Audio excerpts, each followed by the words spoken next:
আসসালামু আলাইকুম ওয়া রাহমাতুল্লাহি ওয়া বারাকাতুহু। আলহামদুলিল্লাহি রাব্বিল আলামিন ওয়াসসালাতু ওয়াসসালামু আলা সাইয়্যিদিল আম্বিয়া ওয়াল মুরসালিন ওয়া আলা আলিহি ওয়া আসহাবিহি আজমাইন।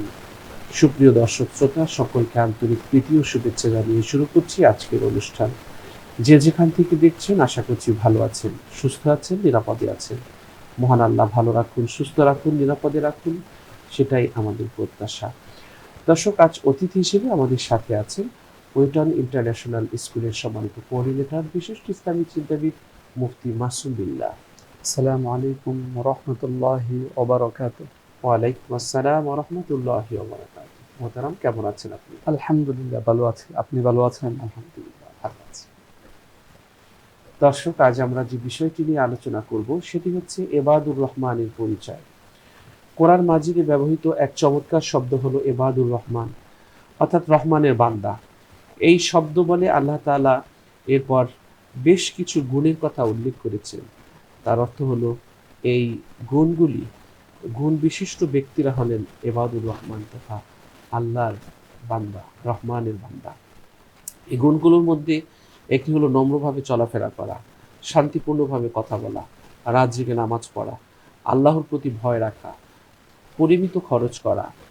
এরপর হলো শিরিক থেকে বেঁচে থাকা, তারপর হত্যাকাণ্ড থেকে বেঁচে থাকা, তারপর হলো অবৈধ সম্পর্কে না জড়ানো, মিথ্যা সাক্ষী না দেয়া, আত্মসম্মান ঠিক রাখা, আল্লাহর আদেশ মান্য করে চলা, পরিবারের জন্য দোয়া করা।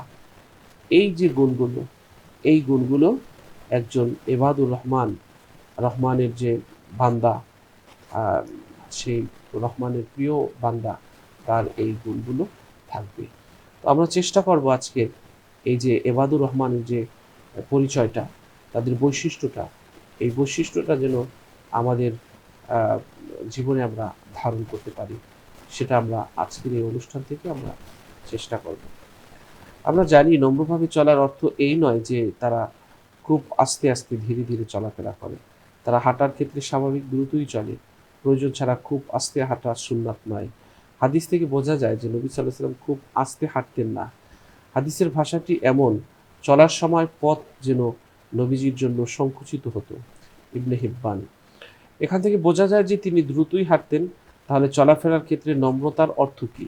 চলাফেরার ক্ষেত্রে নম্রতার অর্থ অহংকারী ন্যায়, অহংকারীর ন্যায় পা না ফেলা, গর্বের সাথে বুক ফুলিয়ে না চলা, চলাফেরায় বিনয়ী হওয়া, এগুলো হলো পৃথিবীতে নম্রভাবে চলার অর্থ। কোরআনে বলা হয়েছে যে তারাই রহমানের বান্দা যারা পৃথিবীতে নম্রভাবে চলাফেরা করে। তো আমরা প্রথম যে গুণটি, নম্রভাবে চলাফেরা করার, সেই গুণটি আমরা আমাদের জীবনে ধারণ করার চেষ্টা করব।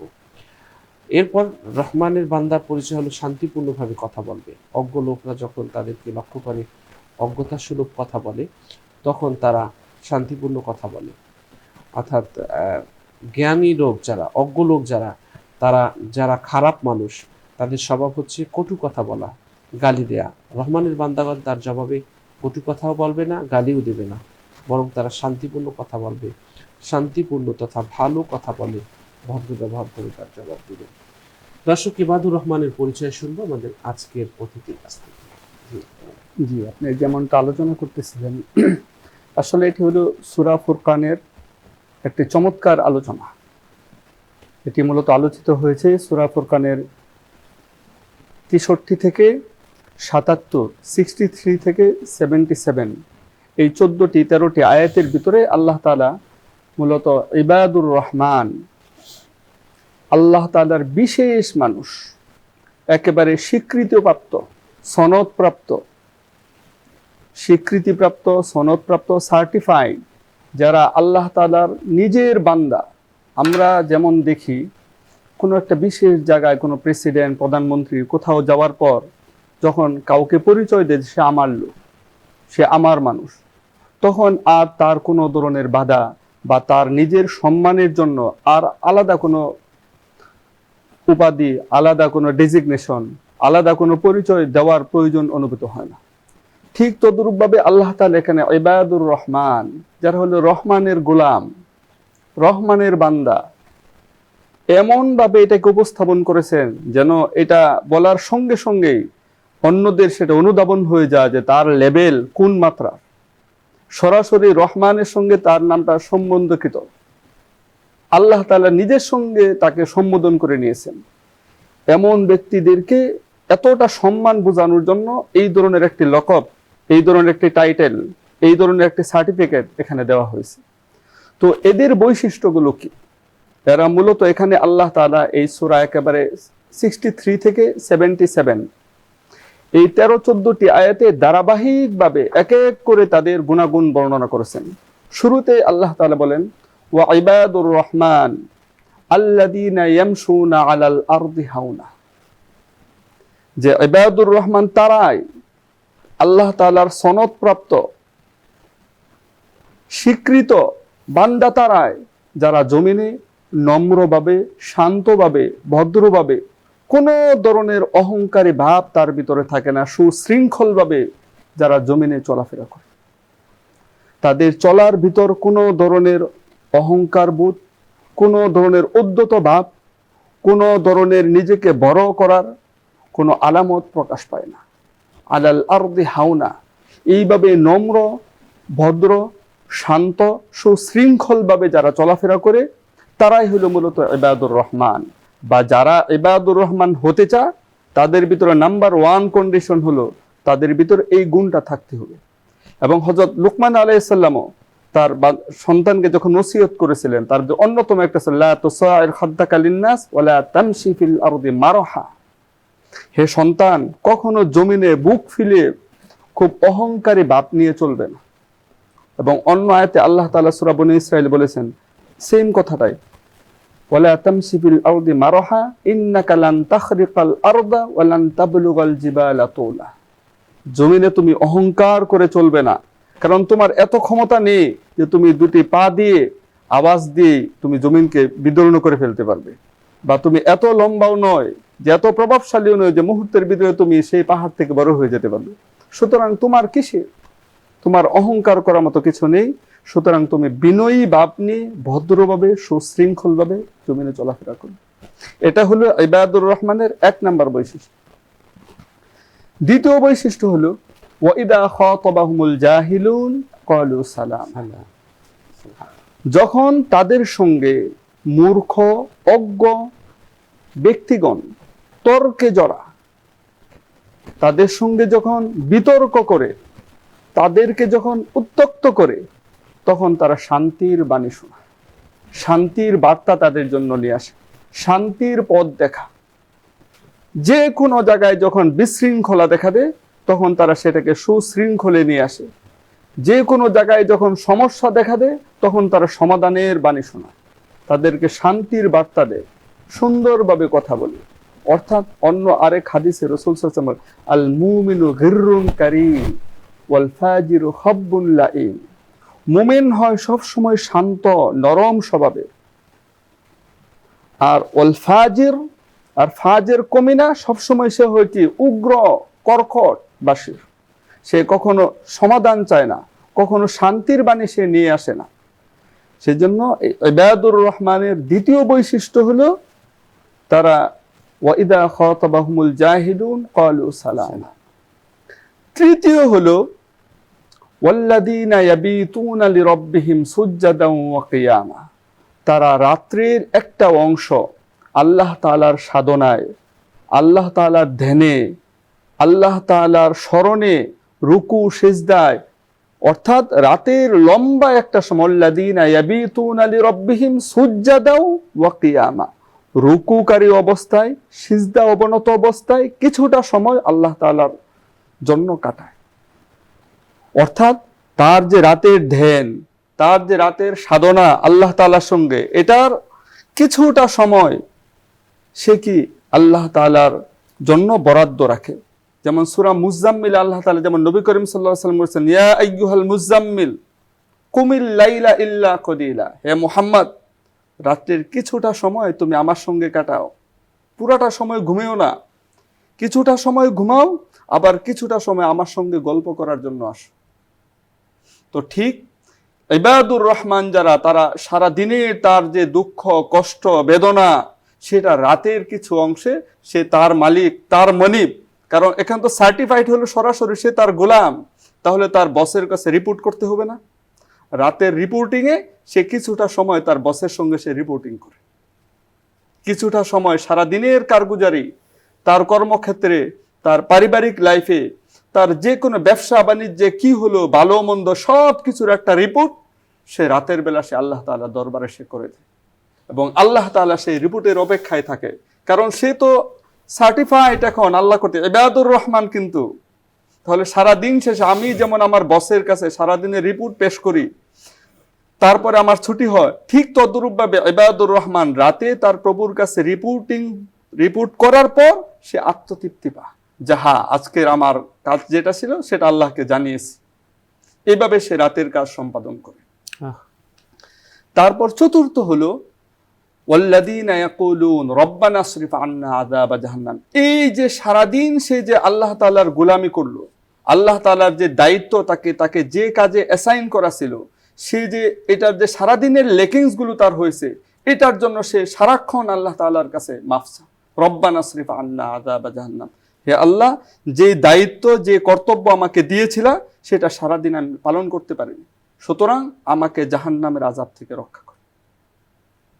এই জাহান্নাম থেকে মুক্তি চাওয়া এবং নিজের পরিবার সবার জন্যই জাহান্নাম থেকে মুক্তি চাওয়া, জাহান্নাম থেকে নাজাত চাওয়া, জাহান্নাম থেকে পরিত্রাণ চাওয়া, এটা হলো তার চতুর্থ বৈশিষ্ট্য। সে সারাদিন যত কাজ করুক, যত দায়িত্ব পালন করুক, সে যে বান্দা হিসাবে তার যে দায়িত্ব ছিল সেটা বুঝতে পারে যে এটা আমার কমজোরি, এটা আমার দুর্বলতা, এটা আমার ব্যর্থতা, আমি পারিনি, সেজন্য আল্লাহ তাআলার কাছে ক্ষমা প্রার্থনা করে। এটা হলো তার চতুর্থ বৈশিষ্ট্য।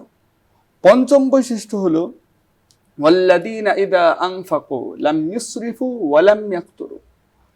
এজ এ এমপ্লয়ি হিসাবে আল্লাহ তাআলার অ্যাসাইন করা বান্দা হিসাবে তার অনেক ধরনের প্রজেক্টের কাজ করতে হয় সারাদিন। নানা প্রয়োজনে তাকে অনেক ক্ষেত্রে অর্থ ব্যয় করতে হয়, অনেক কাজ তাকে বাস্তবায়ন করতে হয়। যে কোনো কাজ যখন বাস্তবায়ন করে, যে কোনো প্রজেক্ট সে যখন এটা বাস্তবায়ন করে, সেটা বাস্তবায়নের ক্ষেত্রে কখনো সে কি করে না, লাম ইউসরিফু ওয়া লাম ইয়াকতুরু, সে অপচয় করে না, আবার খুব কৃপণতাও করে না। অর্থাৎ মধ্যম পন্থী অবলম্বন করে, মধ্যম পন্থায় তার যত দায়িত্ব রয়েছে, এটা শুধু অর্থের ব্যাপারে না, সামাজিক কাজের ক্ষেত্রেও সিরাতুল মুস্তাকিম মধ্যম পন্থা অবলম্বন করে সারা দিনের যত দায়িত্ব আছে সেই দায়িত্ব সে কি পালন করে। এটা অর্থনৈতিকভাবে হতে পারে, সামাজিকভাবে হতে পারে, দায়িত্ববোধ থেকে হতে পারে। যে কোনো ধরনের কাজ যখন সে বাস্তবায়ন করে সারা দিনে আল্লাহ তাআলার অ্যাসাইনকৃত গোলাম হিসাবে, তখন সেই কাজটা সে বাস্তবায়ন করে মধ্যম পন্থা। বিশেষ করে এখানে বলেছে অর্থনৈতিক কাজের ব্যাপারে, কারণ ওই যে অন্য আয়াতে আল্লাহ তাআলা বলেছেন ইন্নাল মুবাজ্জিরিন কানু ইখওয়ানাশ শায়াতিন, যে অপচয়কারী শয়তানের ভাই। অপচয় বলতে শুধু অর্থের অপচয় নয়, সময়ের অপচয় হতে পারে, মেধার অপচয় হতে পারে, অর্থের অপচয় হতে পারে। এই ধরনের কোনো ধরনের অপচয়ের সঙ্গে ইবাদুর রহমান জড়িত হতে পারে না, এবং এই ক্ষেত্রে সে খুব কৃপণতাও হতে পারবে না। ইফরাত এবং তাফরিত, খুব বেশি কঠোরতা এবং খুব বেশি উদাসীনতা, এই দুইটার মাঝামাঝি থেকে সে সকল কাজ, সকল দায়িত্ব সম্পাদন করে। এইভাবে সে 5টি কাজ সম্পন্ন করে। তারপর হলো ষষ্ঠ নাম্বার হলো ওয়াল্লাযীনা লা ইয়াদউনা মা'আল্লাহি ইলাহান আখার। ইবাদুর রহমান কশিম কালেও তার কাজে কর্মে, তার নামাজ রোজা হজ যাকাত কোথাও আল্লাহ তাআলার সঙ্গে কাউকে শরীক করে না। লা ইয়াদউনা মা'আল্লাহি ইলাহান আখার, কোন কাজে কোন ধরনের শিরিক, সেটা জলি হোক, খফি হোক, রিয়া হোক, যে কোনো ধরনের ছোট হোক বড় হোক, ইবাদুর রহমানের কোনো কাজে শিরিক থাকবে না। অর্থাৎ ওই যে আমরা যে বলেছি একটা ছোট হাদিস, আখলিস দীনাকা ইয়াকফিকাল আমালুল কলিল, তোমার আমলকে খাঁটি করো, অল্প আমল অল্প কাজ নাজাতের জন্য যথেষ্ট হবে। ঠিক ইবাদুর রহমানের যে অল্প কাজ যতটুকুই হয় সম্পূর্ণটুকু থাকে একদম ফ্রেশ, এতে কোনো ধরনের ফলস কিছু থাকে না, সম্পূর্ণ শিরিক মুক্ত থাকে। যেমন আল্লাহ তাআলা অন্য আয়াতে বলেছেন, কুল ইন্না সলাতি ওয়া নুসুকি ওয়া মাহইয়ায়া ওয়া মামাতি লিল্লাহি রাব্বিল আলামিন। আমার নামাজ, আমার রোজা, আমার হজ, আমার কুরবানি, আমার জীবন, আমার মৃত্যু সব কিছুই আল্লাহ তাআলার জন্য। এখানে ইবাদুর রহমানের ষষ্ঠ যে বৈশিষ্ট্য, সেটার উদ্দেশ্য হলো ইবাদুর রহমানের যত কাজ যা কিছু আছে সবগুলো হবে শিরিক মুক্ত, শুধুই আল্লাহ তাআলার জন্য। এটা হলো ষষ্ঠ নাম্বার। সপ্তম নাম্বার হলো ওয়ালা ইয়াকতুলুনা নাফসাল্লাতী হারামাল্লাহু ইল্লা বিল হক। ইবাদুর রহমান অবৈধভাবে, অন্যায়ভাবে, জুলুম করে, যথার্থ প্রক্রিয়া অবলম্বন করা ব্যতীত কোনো অবস্থাতেই কোনো প্রাণীকে হত্যা করে না, সেটা মানুষ হোক, জীব হোক, প্রাণী হোক। ইবাদুর রহমান যথার্থ প্রক্রিয়া ছাড়া, যথার্থ কারণ ব্যতীত অবৈধভাবে, অন্যায়ভাবে কোনো প্রাণীকে সে হত্যা করে না। সকল ধরনের জীব হত্যা, মানুষ হত্যা, হত্যাকাণ্ড যত ধরনের হতে পারে, এইটা যদি অবৈধ হয়, এটা যদি অন্যায়ভাবে হয়ে থাকে, তাহলে সে এই কাজ সে করবে না, এখান থেকে সে বিরত থাকে। অর্থাৎ ইবাদুর রহমান কখনোই বৈধ কোনো উজর ছাড়া, বৈধ কোনো কারণ ছাড়া, কোনো কাজের বৈধতা ছাড়া, একদম একেবারে সামান্যতম একটা মশা মাছি বলেন, এটাকেও বৈধ কারণ ছাড়া সে হত্যা করবে না। আমাদের গরু ছাগল, সাধারণ পশু পাখি, এটাকেও সে বৈধ কারণ ছাড়া হত্যা করবে না। বা এটাকে যদি জবাই করার প্রয়োজন হয়, তাহলে যথাযথ প্রক্রিয়া অবলম্বন করে, উসওয়ায়ে রাসূল অবলম্বন করে, রাসূলের আদর্শ সেখানে বাস্তবায়ন করে, তারপর সহজভাবে সেটার কাজ সম্পাদন করবে, যেন অতিরিক্ত কষ্ট সেই পশুর না হয়। আর মানুষ যদি হয়, তাহলে যথাযথ, যদি তার কিসাস না হয়, বৈধ প্রক্রিয়া ছাড়া কোনো অবস্থাতেই সে মানুষকে হত্যা করবে না। ওয়ালা ইয়াকতুলুনা নাফসাল্লাতী হারামাল্লাহু ইল্লা বিল হক। শুধু যথার্থ উপায় অবলম্বন করেই সে মানুষকে হত্যা করে, যথার্থ উপায় ছাড়া কোনো ধরনের পশু, কোনো ধরনের প্রাণকে সে হত্যা করবে না। এটা হলো 6 নাম্বার। 7 নাম্বার হলো ওয়ালা ইয়াজনুন। 7 নাম্বার হলো ওয়ালা ইয়াজনুন, এবং সে কোনো ধরনের বেবিচারে সে জড়ায় না। কোনো ধরনের বেবিচার, সেটা চোখের হতে পারে, সেটা আমার হাতের হতে পারে, সেটা আমার কানের হতে পারে, আমার অন্তরের হতে পারে। চোখের বেবিচার কি? চোখ দিয়ে অশ্লীল জিনিস দেখা, সেটার প্রতি আকর্ষণ সৃষ্টি করা। কান দিয়ে হলো তার অশ্লীলতা শোনা, যেটার দ্বারা মানুষ আস্তে আস্তে ধাপে ধাপে অশ্লীলতার দিকে আগায়। মনের মাধ্যমে কুচিন্তা, অন্য কিছু ভাবা, যেই ভাবার দ্বারা মানুষ আস্তে আস্তে জিনার দিকে কি আক্রান্ত হয়। জিনার যত ধরনের ওয়ে আছে, জিনার যতগুলো মাধ্যম আছে, যে চোখের দ্বারা দেখা, কানের দ্বারা শোনা, মনের দ্বারা কল্পনা করা, হাতের দ্বারা স্পর্শ করা, এই চতুর্প্রকার যে 4 প্রকার জিনার কথা বলা হয়েছে হাদিসে, এই প্রতিটা প্রকার থেকে সে সম্পূর্ণরূপে বিরত থাকে। তাহলে প্রথম 1 নাম্বার ছিল নম্রভাবে আচরণ করা, 2য় নাম্বার ছিল শান্তির বাণী শোনানো, 3য় নাম্বার ছিল রাত্র জাগরণ করা, 4র্থ নাম্বার ছিল না 5ম নাম্বার ছিল জাহান্নাম থেকে মুক্তি চাওয়া, তারপর ছিল 6ষ্ঠ নাম্বার ছিল শিরিক না করা, 7ম নাম্বার ছিল কোনো ধরনের হত্যা থেকে বিরত থাকা, 8ম নাম্বার হলো এই ধরনের জিনা ব্যভিচার থেকে বিরত থাকা। এই ছিল 8। 9ম নাম্বার হলো ওয়াল্লাযীনা লা ইয়াশহাদুনা যুর, যারা সকল ধরনের মিথ্যা সাক্ষ্য থেকে এরা দূরে থাকবে। মিথ্যা সাক্ষ্যর অনেকগুলো ধরন হতে পারে। কোনো ধরনের চুক্তিপত্র লেখা, যে থাকে মিথ্যা কথা ঢুকে গেছে, অথবা কেউ কোনো ধরনের তদন্ত কমিশনের কোনো রিপোর্ট পেশ করা হচ্ছে, সেখানে আমাকে আপনাকে জিজ্ঞাসা করা হলো সত্যিকার অর্থে এই ঘটনা সম্পর্কে জানার জন্য, যে এই ঘটনা কি হয়েছিল, কখন হয়েছে, কোথায় হয়েছে, কে কে জড়িত। আমি যদি এদিক সেদিক কথা বলি, তাহলে সেটা আমার কি মিথ্যা সাক্ষ্য হলো। মিথ্যা সাক্ষ্য দেওয়ার অর্থ এই নয় যে শুধু আদালতে উপস্থিত হয়ে স্পেসিফিক কোনো একটা বিষয়ের বিরুদ্ধে সাক্ষ্য দেওয়া, এটা না। আরো বিস্তৃত যে কোনো ধরনের মিথ্যা তথ্য উঠে আসতে পারে। যেমন আমরা অনেক ধরনের সার্টিফিকেট দিয়ে থাকি স্কুলের জন্য, যে সে এ পেয়েছে, সে এ প্লাস পেয়েছে, সে বি পেয়েছে, সে সি পেয়েছে, এখানেও যদি সত্যিকার অর্থে সে যদি এ প্লাস পাওয়ার যোগ্য না হয়, কিন্তু আমি তাকে দিচ্ছি এ প্লাস দিয়ে তাকে আমি সাইন করছি, তাহলে এটাও এটার আওতাভুক্ত হবে। ওয়াল্লাযীনা লা ইয়াশহাদুনা যুর, যে ইবাদুর রহমান কখনো মিথ্যা সাক্ষ্য দেয় না। তাহলে প্রকৃত অর্থে ইবাদুর রহমান যে আছে, সে এই ধরনের অযোগ্য সন্তান, অযোগ্য ছাত্র যে এ প্লাস পাওয়ার যোগ্য নয়, তাকে এ প্লাস দিয়ে সেখানে সাইন করবে না। ঠিক তদ্রূপভাবে একটা চুক্তিপত্র, এটা এরকম হতে পারে না, আমরা জানি যে এই বিষয়টা ঘটনাটা এরকম না, কিন্তু তারপরেও চুক্তিতে এরকম লেখে লেখে মিথ্যা লেখে তারপরে সেখানে সাইন দেওয়া হচ্ছে।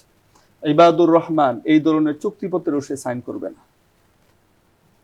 কোনো একটা নিয়োগপত্র আমরা দিচ্ছি কাউকে, দিয়ে অনেক ধরনের আমরা অঙ্গীকার করছি, অনেক ধরনের কথা বলছি, কিন্তু আমি জানি এটা করব না, তাহলে ইবাদুর রহমান এই ধরনের নিয়োগপত্রে সে সাইন করবে না। আরো অনেক ধরনের অসঙ্গতি হতে পারে, সমাজের অনেক অ্যাঙ্গেল থেকে অনেক ধরনের বিষয় হতে পারে, যেটা বাস্তবিক অর্থে সরাসরি ডিরেক্টলি মিথ্যা নয়, কিন্তু কৌশলে এরকম করা হচ্ছে, প্রতারণা করা হচ্ছে। এই প্রতারণার যত স্তর হতে পারে, প্রতিটা স্তর এই ওয়াল্লাযীনা লা ইয়াশহাদুনা যুর এর আওতাভুক্ত। তাহলে ইবাদুর রহমান এই ধরনের প্রতারণা, এই ধরনের মিথ্যার কোনো কাজে সে সংশ্লিষ্ট হয়ে সেখানে স্বাক্ষর করবে না এবং এটা সাক্ষ্য সে দিবে না। এই ছিল 9 নাম্বার। তারপরে 10 নাম্বার হলো ওয়াইদা মাররু বিল্লাহ মাররু কিরামা। ইবাদুর রহমান যখন কোনো অনার্থক, অসার, যেটা অপ্রয়োজনীয় কোনো কাজ কর্মের পাশ দিয়ে চলে গেলে সেটার সঙ্গে সে জড়ায় না। ওয়াইদা মাররু বিল্লাহ মাররু কিরামা, সে সম্মানজনকভাবে পাশ কেটে চলে যায়।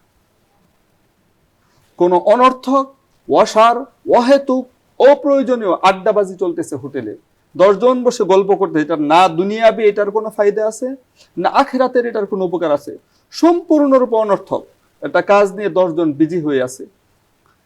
ইবাদুর রহমান পাশ দিয়ে হেঁটে যাচ্ছেন, তাহলে তিনি এটাতে জড়াবেন না, মানে সম্মানজনকভাবে সেটার পাশ কেটে চলে যাবেন। এটাই বলছে ওয়াইদা মাররু বিল্লাগবি মাররু কিরামা।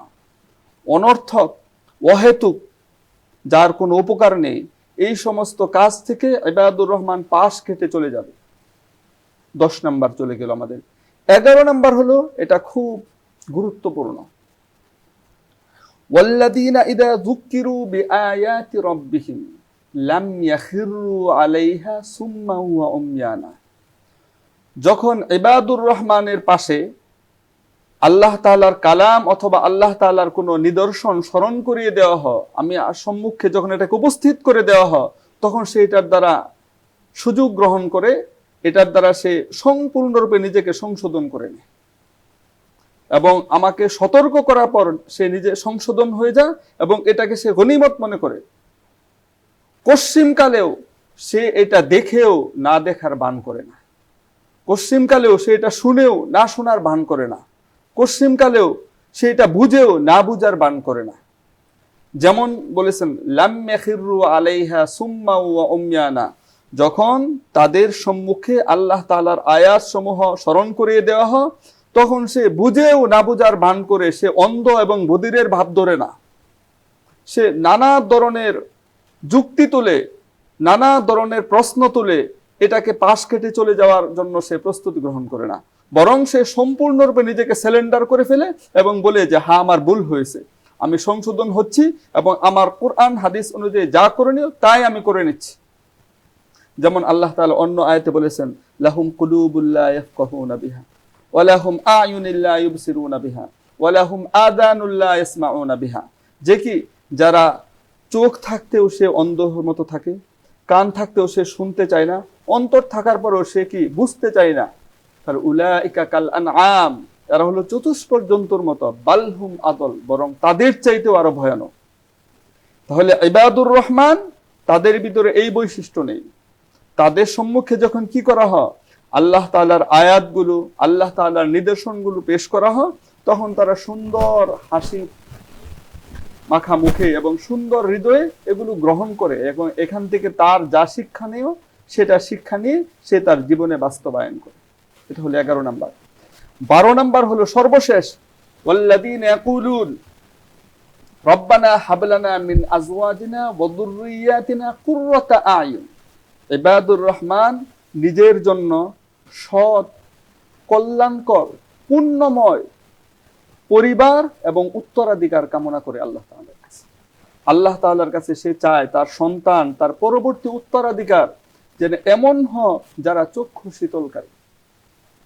মিন আজওয়াজিনা ওয়া যুররিয়াতিনা কুররাতা আইন, আমার সন্তানদেরকে এবং তার পরবর্তী জেনারেশনকেও আমাদের জন্য বানান কুররাতা আইন, চোখের শীতলতা।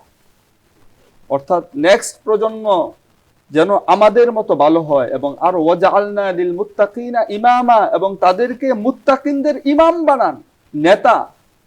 তারা যেন সমাজে লিড দিতে পারে, এমন লিডার যে কি সত্যের গুণে গুণান্বিত, যে সম্পূর্ণরূপে সৎ, সম্পূর্ণরূপে কি সত্যের পথের সৈনিক হয়ে মানুষকে সত্যের দিশারি দিতে পারে, এমন লোক তাদেরকে বানান।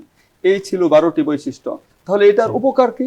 সর্বশেষ আয়াতে আল্লাহ তাআলা বলেন উলাইকা ইউজাউনাল গুরফাতা বিমা সাবারু, এদেরকে তো সার্টিফাইড করা হলো, সনদ দেওয়া হলো ইবাদুর রহমান। তাহলে ইবাদুর রহমান হওয়ার দ্বারা লাভ কি হলো? সর্বশেষ আয়াতে এটা বলে দিয়েছেন।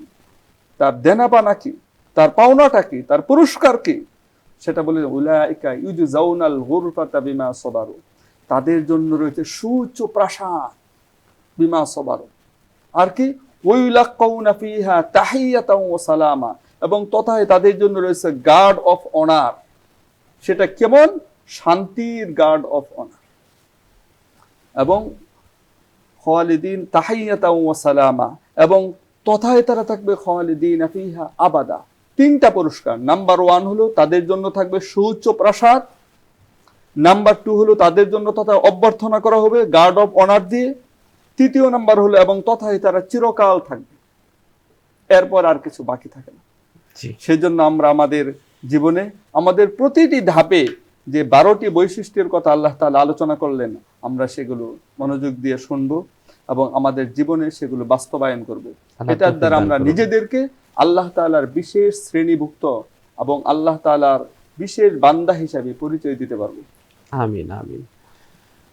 দর্শক মোহতারাম, চমৎকার আলোচনা করেছি আলহামদুলিল্লাহ। আশা করছি আমরা এই আলোচনা থেকে উপকৃত হব এবং আমাদের জীবনে আমরা কিছু আমাদের গুনার বোঝা কিছুটা আমরা হালকা করতে পারবো, এবং এই গুণগুলো আমাদের মধ্যে আমরা ধারণ করার মাধ্যমে আমরা ইহকাল পরকালের সাফল্যের পথে আমরা প্রস্তুত হতে পারবো। আল্লাহ আমাদের তৌফিক দান করুন। দর্শক, আমরা অনুষ্ঠানের এই পর্যায়ে একটি মোনাজাত করব, আপনারাও চাইলে আমাদের সাথে মোনাজাতে শরীক হতে পারবেন। আল্লাহুম্মা সাল্লি আলা সাইয়্যিদিনা ওয়া নাবিয়িনা ওয়া শাফিয়িনা ওয়া হাবিবিনা মাওলানা মুহাম্মদ সাল্লাল্লাহু আলাইহি ওয়া আলা আলিহি ওয়া আসহাবিহি ওয়া বারাকা ওয়াসাল্লাম। আল্লাহুম্মা আমিন। ربنا ظلمنا أنفسنا وإن لم تغفر لنا وترحمنا لنكونن من الخاسرين। बुजुर्गों की नहीं हमको जरूरत, गुलाम अपना बना मुझको खुदाया। मैं न गोयम के तातम बापे जीर, कल में आफू बरगुना हम काश। রব্বুল আলামিন, জীবনে অনেক গুনাহ করেছি, গুনার দিকে তাকালে মনে হয় তুমি আমাদেরকে কবরে আযাব দিবা। গুনার দিকে তাকালে মনে হয় জাহান্নামে ফেলে দিবা। রব্বুল আলামিন, জেনে না জেনে শয়তানের ধোকায় নফসের তাড়নায় গুনাহ করে ফেলেছি। তুমি যদি মাফ না করো, বলো কার কাছে যাব? রব্বুল আলামিন, জীবন গেল ভুলের বোঝায়, তবে এমন ভুল করে যায়। সময় গেল আশায় আশায়, মাফ করো আমায়। রব্বুল আলামিন, সবাই চলে যাচ্ছে, জানি না কবে তুমি মাফ করবে, জানি না গুনার বোঝা নিয়ে পরপারে পারি জমাতে হয় কিনা। আল্লাহ তাআলা, তুমি আমাদেরকে বেগুনা মাসুম করে দাও। আল্লাহ তাআলা, বেগুনা মাসুম করে অতি জীবনের ভুল ত্রুটি ক্ষমা করে আমাদেরকে তুমি মাফ করে দাও। রব্বুল আলামিন, যত ধরনের গুনাহ আছে, রাতের দিনের গোপন প্রকাশ্য, আধারে আলোতে, আল্লাহ সব গুনাহগুলোর উপর তোমার ক্ষমার কলম দিয়ে তুমি দাগ বসিয়ে দাও। রহমতের পানি দিয়ে ধুয়ে পরিষ্কার করে দাও। সব অসংলগ্নতা জীবন থেকে তুমি দূর করে দাও। নেক আমল দিয়ে আমলনামা পরিপূর্ণ করে দাও। তোমার রিজিক দিয়ে চলা মানুষের কাছে কখনো হাত যেন পাততে না হয়। আল্লাহ তাআলা, তুমি রিজিকে বরকত দিয়া দিও, হায়াতে বরকত দিও। আল্লাহ সব কিছুর মধ্যে বারাকা দান করে দিও। আসমান জমিনের সব বরকতের দরজা তুমি খুলে দিও। সকল অপরাধ থেকে আমাদেরকে তুমি হেফাজত করিও। রব্বির হামহুমা কামা রব্বায়ানি সগীরা। ইবাদুর রহমানের বৈশিষ্ট্যর কথা আলোচনা হয়েছে।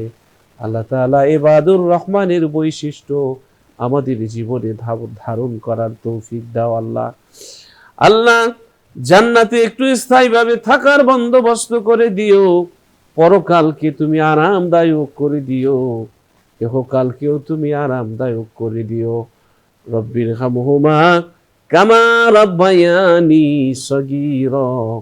রব্বির হামহুমা কামা রব্বায়ানি সগীরা। সুবহান রাব্বিকা রব্বিল ইজ্জাতি আম্মা ইয়াসিফুন ওয়া সালামুন আলাল মুরসালিন ওয়ালহামদুলিল্লাহি রাব্বিল আলামিন। আমিন, আমিন, আমিন। দর্শক, দীর্ঘ সময় আমাদের সাথে থাকার জন্য অনেক অনেক ধন্যবাদ। আজ আমরা এখানেই শেষ করছি। দেখা হবে আগামীকাল ঠিক এই সময়। আল্লাহ হাফেজ। আসসালামু আলাইকুম ওয়া রাহমাতুল্লাহি ওয়া বারাকাতুহু।